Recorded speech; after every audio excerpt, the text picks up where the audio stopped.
Social media முழுவதும் பரவலாக பேசப்பட்டு கொண்டு வருகின்ற செய்தியாக காணப்படுவது விஜய் சங்கீதாவினுடைய விவாகரத்து வழக்குத்தான். இது உண்மையா இல்லது வதந்தியா என்ற கேள்வி பலரிடம் ஏற்பட்டு கொண்டிருக்கின்றது. அது உண்மைதான். செங்கல்பட்டு நீதிமன்றத்தில் சங்கீதா தனது விவாகரத்து வழக்கினை பதிவு செய்திருக்கிறார். கடந்த 24ஆம் தேதி 2021ஆம் ஆண்டு ஏப்ரல் மாதம் முதல் விஜய்க்கும் இன்னொரு நடிகைக்கும் இடையிலான தொடர்பை தான் அறிந்ததாகவும் அதிலிருந்தே தாங்கள் இருவரும் பிரிந்து வாழ்வதாகவும் அது தெரிவித்திருக்கின்றார். மேலும் தனக்கான சுதந்திரத்தையும் 2021ஆம் ஆண்டிலிருந்தே விஜய் பறித்ததாகவும் அதில் குறிப்பிட்டு கூறியுள்ளார். இதன் மூலமாக தனக்கான உரிமையை கோரி தான் விவாகரத்து கோரியுள்ளதாக செய்திகள் பரவலாக பேசப்பட்டு கொண்டு வருகின்றன.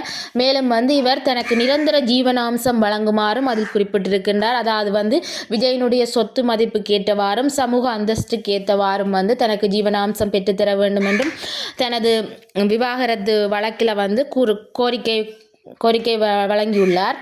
மேலும் 27 வருடமான திருமண வாழ்க்கையை சங்கீதா முடிவுக்கு கொண்டு வந்திருக்கின்றார். அதாவது விஜயை தான் திருமணம் செய்வதிலிருந்து விவாகரத்து பெற்றுக்கொள்கின்றேன் என்று உறுதியான முடிவை கொடுத்திருக்கின்றார் சமூக வலைத்தளங்களில்.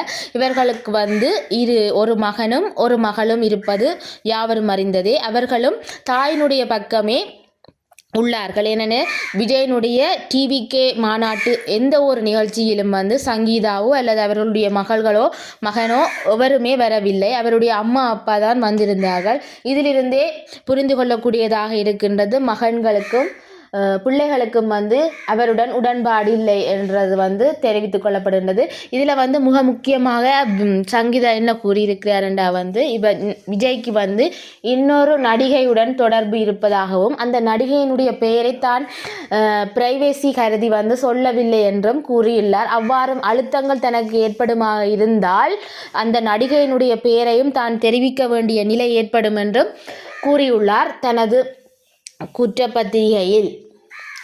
இதுவே நான் உங்களுடன் பகிர்ந்து கொள்ள வேண்டி நினைத்தேன். நன்றி.